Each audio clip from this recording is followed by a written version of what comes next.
اور کل نہیں دیا، جتنا چاہا دیا، ہے حادث قدیم نہیں، تینوں چیزوں مان لیجئے تو شرک کا کوئی شائبہ نہیں۔ باقی جہاں ایک طرف قرآن میں وہ آیات ہیں کہ اللہ کے غیب کو کوئی نہیں جانتا۔ السلام علیکم۔ How can I help you؟ میں قسط میں موبائل لینا چاہ رہا ہوں، کہ یہ پاسبل ہے؟ جی بالکل، آپ پیسہ ایڈ ڈی این ٹیل اور انسٹالمنٹ اس کی 6 منتھ کی انسٹالمنٹ کیا ہے؟ مارکیٹ 0.1 سے 0.5% تک۔ اور یہ کب تک ڈیلیور ہو جائے گا؟ یہ صرف 2 سے 4 دنوں میں ڈیلیور ہو سکتا ہے۔ چلو میں ابھی آرڈر کرتا ہوں آپ سے۔ Thank you. Welcome. Quick cash easy life download پیسہ یار۔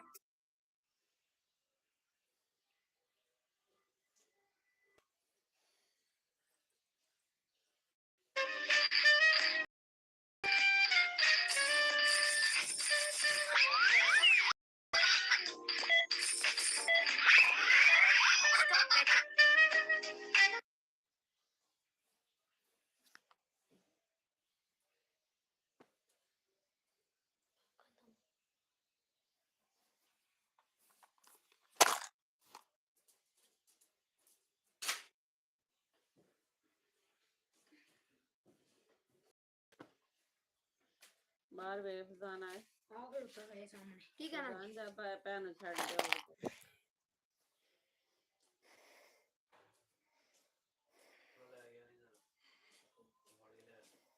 جان موبائل نہیں استعمال کرنا۔ اچھا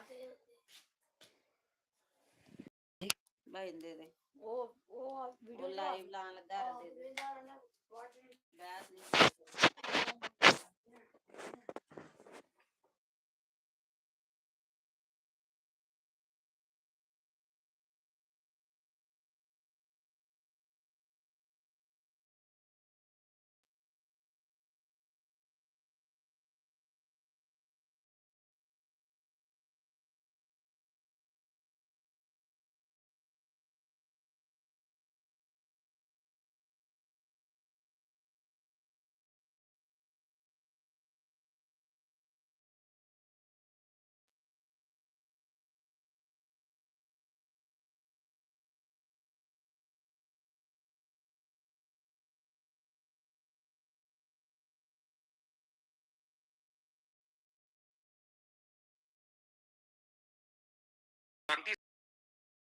اسلام پہلے پیغمبر ہے، ٹیکسٹ بکس میں لکھا ہوا ہے، اور اما حبا اور یہ اور پسلی سے نکل رہا، یہ سب غلط ہے۔ پڑھنا اس کے ساری سوکھا ہوا گارا نہیں ہے، لیس دار گارا ہے۔ اولڈ ٹیسٹمنٹ آپ مجھے سنا رہے ہیں؟ نہیں، قرآن تو قرآن میں on the day one Lord said let there be water and there was، یہ بھی طے پا گیا کہ اونٹ کو پیدا کرنے کا میں نے کہا اللہ تعالیٰ نے کیوں تشبیہ دی ہے؟ حابیل نے تو 300 پوتے نا، خانہ کعبہ میں بھی ہم سے پہلے کفار تھے۔ اگر وہ کل آ جائے اپنی فردیں نکال کے کہ جناب اب اس کا جو ہے نا وہ ہمارے نام کر دیں رجسٹری، تو ہم دے دیں گے ان کو۔ میرا تھیسس یہ ہے بہت معذرت کے ساتھ، ہمارے تمام علماء دین اکابرین ہمارے انیج میں گھوڑ کے پلایا ہوا ہے کہ یروشلم یروشلم بیت القدس قبلہ اول، یہ سب غلط ہے، اس میں کوئی صداقت نہیں ہے۔ بیت القدس ہمارا قبلہ اول نہیں ہے۔ میرے نزدیک آپ بہت غلط بات کر رہے ہیں۔ قرآن حکیم میں، قرآن مجید میں تو عذاب قبر کا کہیں ذکر نہیں آیا۔ ایک تو ویسے مجھے آپ سے ڈر لگتا ہے، اوپر سے آپ جو ہے وہ پہن کے بھی سفید سب کچھ آ گئے ہیں، جیسے کفن باندھ کے آ جاتا ہے آدمی۔ سر سے نہیں باندھا جی کفن نہیں باندھا۔ یہی تو ہم کہتے ہیں، ہمارے علماء جو ہیں وہ خود اپنے سر سے کفن نہیں باندھتے، دوسروں کے بچوں کو بھجوا دیتے۔ مجھے ایک بات پتا چلی اور بڑے وثوق سے پتا چلی کہ آپ اس کی کیا وجہ تھی؟ میں نے منع نہیں کیا تھا، اصل میں وہ جو ہے کچھ ایسی حرکتیں کرتے تھے کہ جس سے وہ انتشار پیدا ہوتا تھا۔ تو ہمارے ایک صاحب نے اپنے طور پر جا کر ان سے کہا تھا کہ آپ ایک طرف تو ڈاکٹر اسرار کو کہتے ہیں جاہل ہے اور گمراہ ہے، تو آپ یہاں کائے کو آتے ہیں؟ تو بس اس کو انہوں نے سمجھا کہ گویا کہ یہ میرا حکم ہے، میں نے کوئی روکا نہیں تھا۔ آپ نے میسج نہیں بھجوایا تھا ان کو؟ حالانکہ وہ آپ کے مسجد کے ساتھ رہتے تھے بالکل وہاں پہ کافی دور رہتے تھے، وہاں سے ان کے بالکل پاس تو مسجد تھی ای نہیں، وہ کرائے پہ لے کے تو نہیں آتے تھے نا، وہ جس طرح آتے تھے وہ 2 منٹ کی ڈرائیو تھی ان کے لیے. جو بھی تھا، لیکن یہ کہ بہرحال وہ ایک مسجد چھوڑ کر میرے پاس آتے تھے. مسجد ان کے پاس تھی ای بلاک ماڈل ٹاؤن کے آپ قریب کی میں. شخصیت اتنی محصور کن ہے کہ ان کو آنا پڑا. لیکن ان کے لیے میں نہیں ہوں، وہ مجھ سے بہت بنیادی اختلافات رکھتے ہیں تو ہم اور یہ مجھے ان سے بہت بنیادی. تو ہمارے جو پیروکار ہیں ان کو ہم یہ حق دیتے ہیں کہ کسی کو بھی مسجد میں داخلے سے منع کر دیں. نہیں، میں نے منع کیا آئے، لیکن یہ کہ کوئی وہاں پر ایسی ایکٹیویٹی نہ کرے. آدم علیہ السلام کے ہم سارے واقعات ہم نے سنے بھی ہیں، پڑھے بھی ہیں. اما حوا یا بی بی حوا، ان کا ذکر قرآن مجید میں کس جگہ آیا؟ قرآن مجید میں آیا ہے دونوں سے خطاب کر کے کہ اے آدم، تم اور تمہاری بیوی دونوں جنت. حوا کا نام تو نہیں آیا. حوا کا نام نہیں ہے. اسی طرح حابیل کا نام بھی نہیں آیا. حابیل کا نام بھی نہیں ہے. دو اسی بھائی، طرح لیکن یہ واقعہ ہے. جب یہ واقعہ بھی نہیں آیا کہ ہم سے بنایا. یہ نہیں، قرآن میں نہیں ہے. یہ ایک حدیث کی بات، الفاظ. قرآن مجید جو نہیں ہے. انسانیت کو شروع ہونے کا بتا رہا ہے اس میں یہ کوئی واقعات نہیں ہے. قرآن میں تو یہ بھی نہیں آیا کہ آدم علیہ السلام پہلے پیغمبر ہیں. نہیں، قرآن مجید میں آیا نا کہ جب ان سے کہا ان کہ کا پیغمبری کا نہیں آیا. نہیں، اتر جواب نہیں. اما یاتینکم منی ہدن، جب میری طرف سے ہدایت تمہیں آئے گی. گویا کہ اس کے پہلے سے اعلان تھا کہ ہدایت آتی رہے گی، اور وہی ہدایت وہی کی ہدایت ہے جس کو وہ ہدایت آتی تھی وہ نبی ہوتا تھا. اصل میں قرآن مجید جہاں تک ہماری اور ویسے بھی قرآن مجید میں ایک مقام ہے، ان اللہ اصطفیٰ آدم و نوحا وآل ابراہیم وآل عمران علی العالمین. تو جہاں انبیاء کا ذکر ہے ان سب سے پہلے حضرت آدم کا ذکر ہے سورہ آل عمران میں. بڑی اچھی بات ہے ڈاکٹر صاحب. یہ دیکھیں نا، اصل میں جو میں نے جو آج تھوڑا سا پڑھ رہا تھا، کچھ پہلے بھی ہم نے پڑھا، تو آدم جو مجھے نظر آیا اس میں قرآن مجید میں، کیونکہ میں نے آپ کو عرض کیا تھا پہلے تھوڑی سی میں نے بھی صرف پڑھی ہے، تھوڑی سی نحو پڑھی ہے، کوشش کی ہے. میں طالب علم ہوں، میں اگر میں سے گستاخی ہو جائے تو پلیز مائنڈ نہ کریے گا. آدم جو ہے وہ بنی آدم کا ذکر ہے قرآن مجید میں، وہ ایک شخص کا تو نہیں ہے. مثلا میں آپ کو ایک آیت دکھاؤں، پڑھ کے سناؤں. نہیں، لیکن بہت سی جگہوں پر آدم ایک کی حیثیت سے. اصل میں یا آدم اسکن انت وزوجک الجنہ، اے آدم تم اور تمہاری بیوی رہو جنت کے اندر. تو یہاں لقد خلقنا، یہ آیت آپ سورہ اعراف کی پڑھ رہے جی ہیں. بالکل. ٹھیک ہے، تو یہ قرآن مجید میں مختلف صورنا جی صورناکم وَلَقَدْ ثم خَلَقْنَا قلنا للملائکۃ اسجدوا. اب اس سے اندازہ جو ہے یہ لگایا جا سکتا ہے کہ شاید پہلے ایک نوع جو ہے، نوع آدم وہ پیدا ہوئی ہے، یعنی پوری ایک خلقت، ایک خلقت، ایک نوع، ایک آدمی نہیں، ایک سپیشیز، ایک آدمی نہیں. ان میں سے ایک آدمی چنا گیا ہے. یہ ہے در حقیقت ٹھیک ہے. اس آیت سے جو بات تو نکل. جو ہمارے ذہن میں کانسیپٹس ہیں کہ آدم علیہ بابا آدم جس طرح ہم کہتے ہیں اپنی کہانیوں میں، ہماری ٹیکسٹ بکس میں لکھا ہوا ہے، اور اما حوا اور یہ اور پسلی سے نکل رہا، یہ سب غلط ہے. پسلی سے نکلنے کا قرآن میں کہیں کوئی ذکر نہیں ہے. اور یہ غلط ہوا نا پھر. اب میں نہیں کہہ سکتا، لیکن یہ کہ قرآن میں ذکر نہیں ہے اس کا یہ اگر مطلب ڈاکٹر نہیں صاحب ہے کہ کوئی چیز قرآن میں نہیں ہے تو غلط ہے. قرآن مجید میں اگر ذکر ہی نہیں ہے تو غلط ہوا نا. نہیں، ضروری نہیں ہے. یہ قرآن میں ہر شے تو نہیں ہے. قرآن مجید میں ایٹم بم کا ذکر تو نہیں ہے، تو یہ تو نہیں کوئی بات ہوئی. وہ تو ایک بات ہے جس کا ذکر کیا جس کا ایٹم بم سے ہمارے دین کا تو تعلق نہیں ہے نا. نہیں، لیکن یہ کہ آدم حوا سے بھی بڑا آدم حوا سے کیا، آدم نبی تھے. کون سی حدیث میں ذکر ہے حوا کا، کس کا؟ بی بی حوا کا؟ احادیث پر میری کوئی زیادہ نگاہ نہیں ہے، لیکن یہ کہ قرآن مجید میں ان کی زوجہ کا ذکر ہے. کیا یہ صحیح نہیں ہے ڈاکٹر صاحب؟ کیونکہ آپ if I may come to you again، آپ کے ذاتی سوال میں کر رہا ہوں، کیونکہ آپ کی بھی ٹیچنگز وہی ہیں جو بہت پہلے جب آپ جماعت اسلامی میں ہوتے تھے، اور جب آپ نے جماعت اسلامی چھوڑی تو ہم کہتے ہیں نا کہ جماعت ایک ایسا کمبل ہے کہ بندہ چھوڑتا ہے کمبل لیکن کو نہیں چھوڑتا. تو وہ آپ کے اوپر آج تک وہ حاوی ہیں ٹیچنگز. اس سے بہتر تعبیر یہ ہے جس نے کہا تھا کہ جو لوگ جماعت سے نکل جاتے ہیں ان میں سے جماعت نہیں نکلتی. یہ ایک بہتر تعبیر ہے کہ جماعت کا ایک بنیادی سردیاں آ رہی ہیں تو کمبل کا ذکر بہتر ہے. جس نے بھی کہا. لیکن اصل میں بات یہ ہے کہ بائبل تو ہے نا لائبریری آف بکس، جی ٹھیک ہے نا. جیسے جوش بائبل جو ہے 39 بکس ہیں، اسی طرح پروٹسٹنٹ بائبل بھی 39 اور 27 ہے، کیتھولک جو ہے وہ 46 بکس ہیں. لیکن ایک بک ہے بائبل، اس کا نام ہے بارنبس، جس کے اوپر جتنے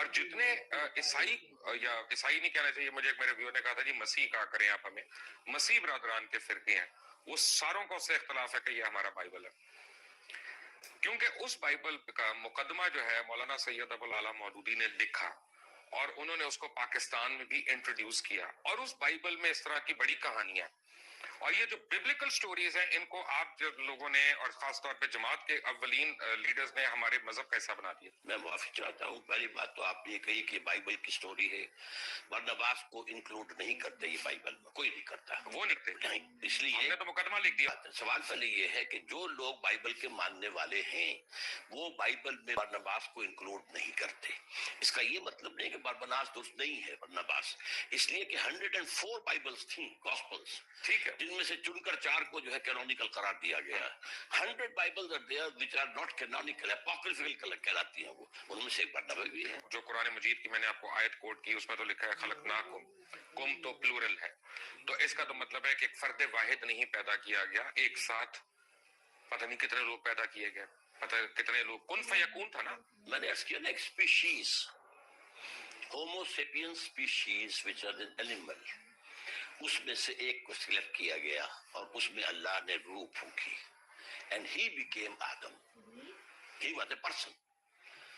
وَلَقَدْ خَلَقْنَاكُمْ ثُمَّ صَوَّرْنَاكُمْ ثُمَّ قُلْنَا لِآدَمَ یہ تو سارا ثُمَّ قُلْنَا لِلْمَلَائِكَةِ اسْجُدُوا لِآدَمَ، اب آدم کا لفظ آیا، پہلے جو ہے جمع کثیر، آدم، جس طرح انسان کا لفظ قرآن میں آیا کہ انسان ایک فرد واحد بھی ہے اور انسان پوری انسانیت بھی ہے، الانسان بن جائے گا وہ، لیکن یہ کہ یہ اس میں تو انسانون ہوگا تو ایک انسان، الانسان سارے انسان، یا کوئی خاص معین یہی آدم کے لیے بھی ہے۔ آدم سو وی کین ریسٹ ایشورڈ کہ یہ جو بیبلیکل سٹوریز ہم پڑھ رہے ہیں یہ ان میں صداقت نہیں ہے۔ ہم نہیں کہہ سکتے، اصل میں ان چیزوں کی انٹرپریٹیشن کے اندر اختلاف ہو سکتا ہے، لیکن یہ ہے کہ آدم جو ہے وہ سلیکٹ کیے گئے، 2 مرتبہ قرآن میں آیا ہے کہ فرشتوں سے میں نے کہہ دیا تھا کہ میں ایک بشر بنانے چلا ہوں، انی خالق بشرا من صلصال من حمأ مسنون فاذا سویته ونفخت فیہ من روحی فقعوا له ساجدین، میں ایک بشر بنانے چلا ہوں جو مٹی سے، جو سوکھا ہوا گارا ہے اس سے، جب میں اس کی تکمیل کر لوں اور اس کی نوک پلک سوار لوں اور پھر میں اس میں اپنی روح میں سے پھونک دوں، بائی دی وے پڑھنا اس میں سوری، گارا نہیں ہے، لیس دار گارا ہے، لیس دار بھی کہا، سوکھا نہیں کہا۔ دیکھیے الفاظ کئی آئے ہیں، تراب بھی آیا، صرف مٹی کو کہتے ہیں، تین کہتے ہیں گارے کو، تین لازم وہ ہے جو آپ کہہ رہے ہیں، وہ جو جس کے اندر لیس پیدا ہو جاتا ہے، پھر صلصال وہ سوکھ کر جو کھڑکنے لگے، من حمأ مسنون، کیونکہ اللہ تعالیٰ نے یہ بھی فرمایا نا کہ سب کی شکلیں اللہ تعالیٰ نے مختلف کی، سب کی بولیاں مختلف کی، سب کے اعداد و اطوار مختلف کیے، تو یہ تو نہیں ہو سکتا نا کہ میرا بیٹا جو ہے وہ بالکل مختلف شکل کا ہو، مختلف آپ رنگ کا کا بیٹا تو نہیں لیکن آپ کا فرق ہوتا، شکل ہوتا ہو سکتا نہیں ہے، لیکن جس طرح کی ریسز بنی ہیں، چائنیز بھی ہیں، جاپنیز بھی ہیں، by the passage of time, by the passage of time climatic effect ہوئے ہیں، مختلف علاقوں کے اثرات ہوئے ہیں، اس سے یہ کہ شکلیں بدلی، رنگ بدلے۔ انسان کو چھوڑ دیں ایک سیکنڈ، اچھا جانور کیسے آئے؟ جی، جانور تخلیق سے آئے، تخلیق سے آئے نا، کیا ہر جانور پسلی سے نکالا گیا؟ نہیں پسلی سے تو میں نے اس بات کو بھی نہیں مانا، کیا ہر مچھلی پسلی سے نکالی گئی اس کی مادہ؟ نہیں نہیں بالکل نہیں۔ تو یعنی اس کا مطلب اللہ یہ ہے تعالیٰ کی تخلیق کا عمل تھا اور اس کے بارے میں ایک ایولیوشنری پروسیس کو مانا جا سکتا ہے۔ میں تھوڑا سا کنفیوز ہو گیا، جی میں اصل میں طالب علموں میں سیکھنے کی کوشش کر رہا ہوں کہ قرآن مجید جیسا معجزہ ہمارے پاس موجود ہے اور اسٹرینتھ میں ہمیں بائبل کی سٹوریز لینی ہے اس کو انٹرپریٹ کرنے کے لیے۔ بائبل کی سٹوریز کون لیتا ہے؟ قرآن مجید کی ہم کہہ رہے ہیں نا کہ اس کو آؤٹ رائٹ ریجیکٹ نہیں کر سکتے، ہم آپ نے کہا نا کہ اس کو آؤٹ رائٹ ریجیکٹ نہیں کر اگر وہ قرآن کے بیان میں نے تو قرآن کا بیان آپ کو سنایا ہے کہ میں انسان کو تیار کر لوں اور اس میں اپنی روح میں سے پھونک دوں، تب گر پڑنا اس کے سامنے سجدے میں، وہ روح جو ہے جس کا خاص تعلق ذات باری تعالیٰ کے ساتھ ہے۔ اچھا جب یہ سجدے میں گرے تو ملائکہ سارے جن کا سردار تو وہ فرشتہ نہیں تھا، نہیں جن تھا، لیکن سردار تو تھا، کان من الجن، سردار بھی نہیں تھا، لیکن اس وقت اشرف المخلوقات تو اس کو یہ کہا جا سکتا ہے کہ وہ اپنی عبادت اور ریاضت اور علم میں نمایاں ابلیس نے سجدے سے انکار کر دیا، تو اگر یعنی ٹیکنیکلی میں دیکھوں تو ابلیس شرک سے انکار کر رہا تھا، شرک سے انکار کر رہا ہے ظاہری شکل میں، اور اللہ کا انکار کر رہا ہے اس کا حکم نہ مان کر، وہ تو کفر ہو گیا. اچھا کفر ہو گیا پکڑ کہاں پہ ہوئی ہے پکڑ کہاں کفر پر انکار پہ یعنی غرور پہ نہیں ہوئی جب اس نے کہا کہ میں مٹی غرور کی وجہ سے اس نے انکار کیا نا. اس کے اندر جو ہے ابا واستکبر وکان من الکافرین، اس نے انکار کیا. اس نے صاف کہا خلقتنی من نار وخلقتہ من طین، بالکل بنایا اس کو بنایا مٹی سے، وہ بھی لیسدار مٹی سے، تو طے ہی. دار کا 10 دوبارہ آپ لے آئے. میں نے آپ کو بتایا تھا میں لے وہ ایک لفظ ہے. تراب بھی ہے جس کے معنی صرف مٹی ہے، تین بھی ہے جس کے معنی گارا ہے، تین لازم کے وہ معنی ہے جو آپ کر رہے ہیں. تراب ہے. ثم قال له كن فيكون. ہاں تو لیکن تراب صرف مٹی کو کہتے ہیں. یہ لیسدار ویسدار کہاں سے لے آئے آپ اس میں؟ وہ لیسدار اس میں ہے، تین لازم. جو آپ کہہ رہے ہیں وہ سورۃ المومنون میں ہے، 12 نمبر آیت میں ہے کہ ہم نے انسان کو مٹی کے ساتھ یا جوہر سے، اسے سوکھی مٹی سے اسے بنایا. من سلالۃ من طین. جی، اور سورہ سجدہ کی آیت نمبر 7 میں بتایا گیا ہے کہ جو بھی چیز اس نے بنائی خوبی بنائی، اور انسان کی تخلیق کی ابتدا مٹی کے گارے سے ہوئی. گارے سے، تین ٹھیک ہے نا. ابھی اس میں لفظ لیس آئیے سورہ صفت ٹھیک ہے. آیت نمبر 11. کوئی صورت نہیں ہے قرآن کی صاف سوری میں آپ سے سیکھنے کے لیے تو بیٹھا ہوں یہاں پہ. سکھا رہا ہوں نا، میں بھی سکھاؤں گا آخر. بالکل آپ سکھاتے جائیں ہم سیکھتے جائیں گے. تو اس کا مطلب ہے کہ غرور اللہ کو نہیں پسند. بالکل. تو جب ہم یہاں پہ اللہ کے حکم سے انکار اللہ کو پسند نہیں ہے. اللہ کے حکم کے غرور ہو گیا چاہیے. غرور تھا، حسد تھا، اس لیے کہ وہ سمجھتا تھا کہ میں اعلیٰ. حسد تو بڑی اور نہیں مردوں میں بھی ہوتی ہے. ایسے تمام یہودیوں کے بارے میں قرآن انفسہم، اے مسلمانوں تم سے حسد کی بنیاد پر یہ چاہتے ہیں کہ تم سے یہ نعمت جو ہے اسلام کی چھن جائے. اصل میں تو وہ بھی مسلمان ہی تھے، لیکن انہوں نے حضور کو ماننے سے انکار کیا. بالکل یہودی اور سارے مسلمان ہی تو تھے، اپنے ان کے دین ابراہیم ہے. اپنے وقت کے مسلمان تھے. یہ بڑی اچھی آپ بات بتا رہے ہیں. مجھے آنیسٹلی مجھے جو ہے نا اس کا تو یہ طے پایا کہ جب اللہ تعالیٰ نے کائنات کی تشکیل دی تو نہ صرف بنی نوع انسان بلکہ تمام جانور، چرند، پرند جتنے بھی ہیں وہ نر اور مادہ جوڑوں میں اس نے پیدا کیا. یہ بیک وقت نہیں ہے، اس کے اندر ایوولوشن ہو سکتا ہے، لیکن کن فیکون ہے نا. کن فیکون اس کے بیچ میں ہمیں یہ نہیں پتا گیپ کتنا ہے. ہاں تو یہ اصل میں کن فیکون بھی قرآن میں آتا ہے، اور یہ بھی آتا ہے 6 دنوں میں پیدا کیا. وہ تو بیسیکل ڈیز کائنات کو قرآن میں ہے، ببلیکل ڈیز کی بات قرآن میں ہے. ہاں لیکن آسمانی دنوں کی بات قرآن ہے جو بھی کہا جائے 6 دن تو ان کی ڈیوریشن کا نہیں پتا. ڈیوریشن نہیں تو کوئی نہ کچھ تو ڈیوریشن ہوگی. 6 دن کم سے کم 24 گھنٹے والے ہوں گے یا 24,000 گھنٹوں والے ہوں گے، کوئی دن تو ہوں گے نا. اس لیے دیکھیے 2 چیزیں ہیں، ایک عالم امر ہے، ایک عالم خلق ہے. عالم امر میں اللہ کا حکم ہے کن فیکون، جو کہتا ہے فوراً ہو جاتا ہے. Time is not involved at all. Not involved either. No time. No process بھی نہیں ہے. پروسیس تو یہی اللہ کے. اور ایک ہے خلق. خلق میں آلویز ٹائم از انوالوڈ. زمین 6 دن میں پیدا کیے، بچہ ماں کے پیٹ میں 9 مہینے میں. صحیح ہے. تو اولڈ ٹیسٹمنٹ آپ مجھے سنا رہے ہیں. نہیں قرآن بتا. اولڈ ٹیسٹمنٹ شروع اس طرح ہوتا میں ہے. تو قرآن And on the day one Lord said let there be water and there was water. On the day two Lord said let there be light and there was light. میں نے تورات پڑھی بھی نہیں ہے زیادہ، لیکن یہ کہ میں سمجھتا ہوں کہ بہت سی چیزوں میں اتفاق ہے. ویسے ہمیں پڑھنی چاہیے تورات. ٹھیک ہے. تورات بھی اللہ کی کتاب ہے، ہماری کتاب ہے. ہم why do we have to be absolved from it? نہیں ہم یہ نہیں کہتے، لیکن یہ زیادہ جس کو میں کہہ رہا ہوں میرا موضوع ہم نہیں اور ہے. ایسی لیکن میں نے جو کچھ پڑھا ہے تو مجھے اس کے اندر کوئی تضاد نظر ہم نہیں اور آیا. ایسی پڑھ لیں. ایک ہی بات کی تضاد نظر آیا. بائبل کہتی ہے کہ اللہ نے 6 دن میں کائنات بنائی، 7ویں دن آرام کیا. قرآن کہتا ہے نہیں. وما مسنا من لغوب ولقد خلقنا السماوات والارض وما بينهما في 6 ايام وما مسنا من لغوب. ہم نے 6 ہی دنوں میں آسمان و زمین کو پیدا کیا، لیکن ہمیں کوئی تکلیف نہیں ہوئی کہ آرام کی ضرورت ہے. رائٹ. یہ بھی طے پا گیا کہ آدم علیہ السلام پیغمبر نہیں تھے. جس نے کہہ دیا آپ سے؟ کہاں پہ میں نے تو کہا سورہ آل عمران کی آیت کا حوالہ آپ کو دے رہا ہوں. ان اللہ اصطفیٰ آدم و نوحا وآل ابراہیم وآل عمران علی العالمین. یہ تمام سلسلے جو انبیاء کے ہیں ان میں سب سے پہلے نام آدم کا ہے. آدم کا ہے، لیکن آدم نبی وہ اس مخلوق میں سے ایک شخص چنا گیا، پھر اس کے بعد ان کی اولاد ہونی. ٹھیک ہے. بریک میں آپ سے بات کر رہا تھا سورہ غاشیہ کی ایک آیت کی. میں آتا ہوں اپنے اصل موضوع کی طرف. بٹ یہ کل میں اس پہ غور کر رہا تھا. آپ مجھے تصحیح کرتے جائیں اگر میری وہ آیت زبانی مجھے صحیح یاد ہو. افلا ینظرون الی الابل کیف خلقت تک، کیونکہ یہ بڑی ایک میرے لیے معنی خیز آیت تھی.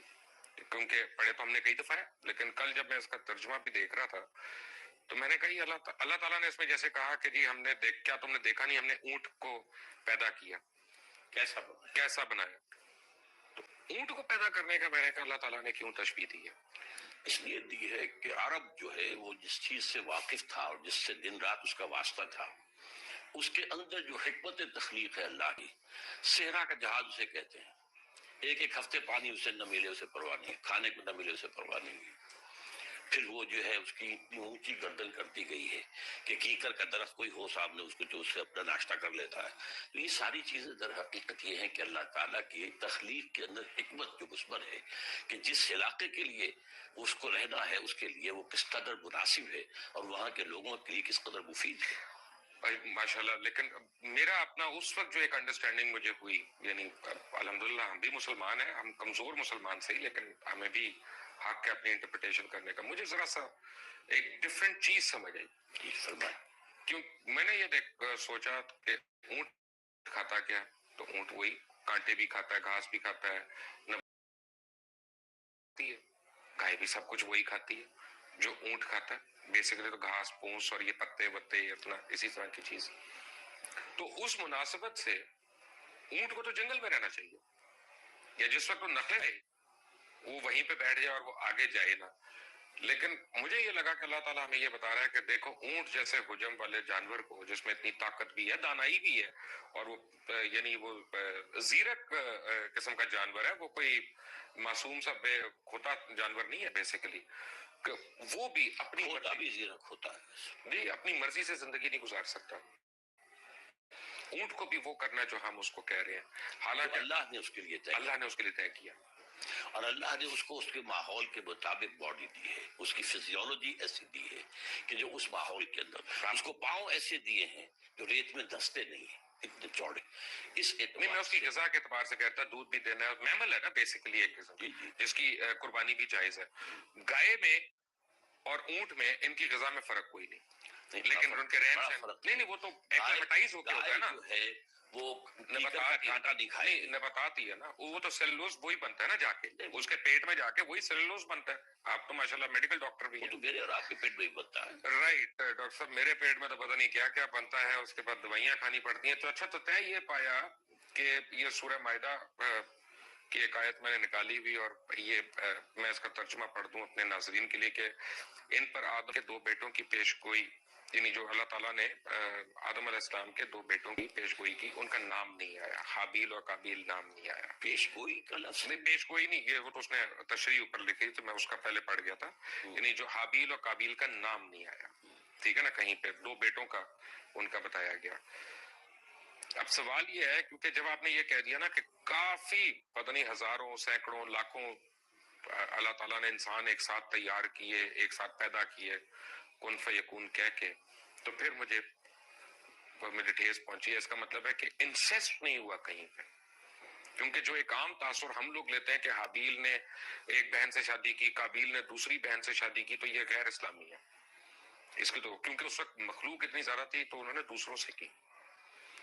پہلی بات تو یہ ہے کہ یہ بات قرآن میں نہیں ہے، البتہ حدیث میں ہے، اور ظاہر بات ہے کہ یہ انسیسٹ کب جا کے حرام قرار دیا گیا، اور جب تک حرام نہیں قرار دیا گیا اس وقت تک اللہ کی طرف سے جائز تھا تو ٹھیک تھا۔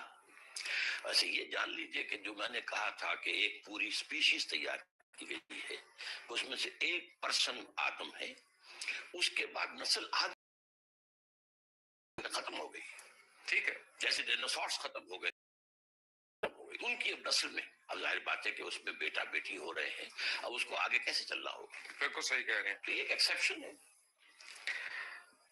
ڈاکٹر صاحب، پہلے نبی پہلے پیغمبر سے ہم پہلے قبلے پہ آ جاتے ہیں، قبلۃ الاول بیت القدس کیسے ہے؟ نہیں یہ معالطہ ہے لوگوں کو، اس کو کہہ دیا جاتا ہے صرف اس لیے کہ حضور نے مدینہ تشریف آوری کے بعد 16 مہینے بیت المقدس، لیکن قبلہ اول ہمیشہ سے کعبہ ہی تھا۔ ہم کیوں اس کو کہتے ہیں؟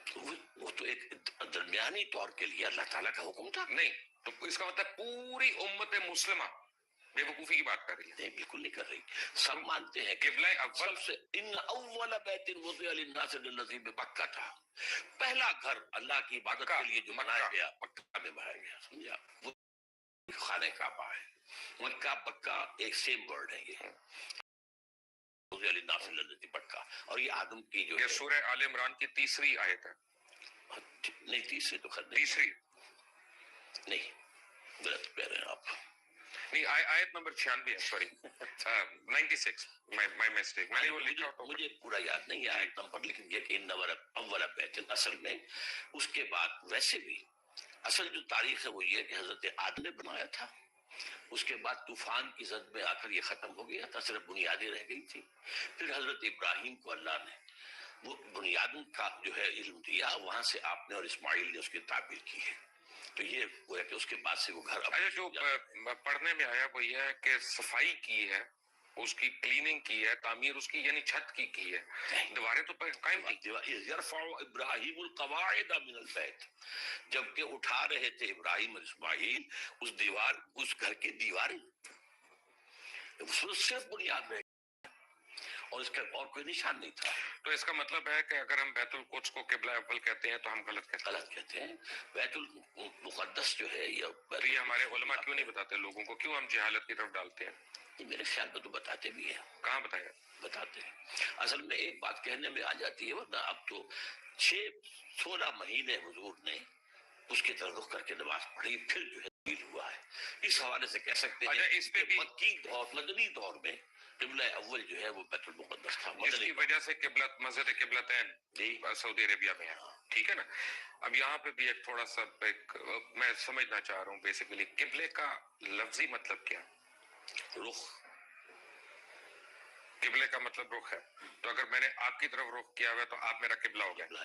کہتے ہیں ہم قبلہ کعبہ, اپنے بزرگوں کو کہتے تھے قبلہ کعبہ. اچھا, میری انڈرسٹینڈنگ ذرا سی ڈفرینٹ ہے. میری انڈرسٹینڈنگ میں ایمان کا رخ جو ہے وہ قبلہ نہیں, تو سر آپ فزیکل رخ نہیں, جو چاہے آپ کر کلمہ پڑھ لیا تو آپ یہ کہہ سکتے ہیں آج اللہ تعالیٰ.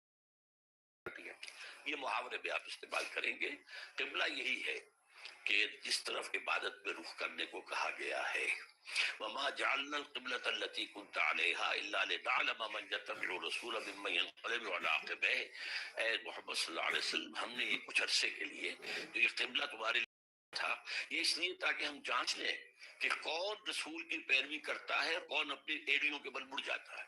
چونکہ عرب کے لوگوں کے لیے جو امیین تھے بنی اسماعیل, ان کے لیے تو قبلہ جو ہے یہ بیت المقدس, وہ جانتے نہیں تھے کس بلا کا نام ہے, وہ تو کعبے کو جانتے تھے. اب ظاہر بات ہے مہاجرین جتنے آئے تھے مکے سے مدینے, ان کی جو محبت تھی خانہ کعبہ کے ساتھ, وہ تو ان کی گویا کہ وہ تو آئی جو ہے ان کا ایک عشق کا تھا. تو وہ اب اس میں امتحان لیا ہے کہ آیا رسول کے حکم سے اب کیا ہو رہا ہے. جب حضور مکے میں ہوتے تھے تو آپ ایسے کھڑے ہوتے تھے نماز پڑھنے کے لیے کہ خانہ کعبہ بھی سامنے اور بیت المقدس بھی سامنے,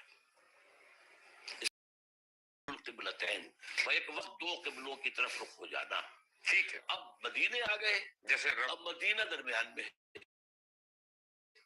اگر آپ مکے رخ کریں گے تو پیٹھ ہوگا بیت المقدس کو, اور بیت المقدس کو رخ کریں گے تو پیٹھ ہوگی خانہ کعبہ کو.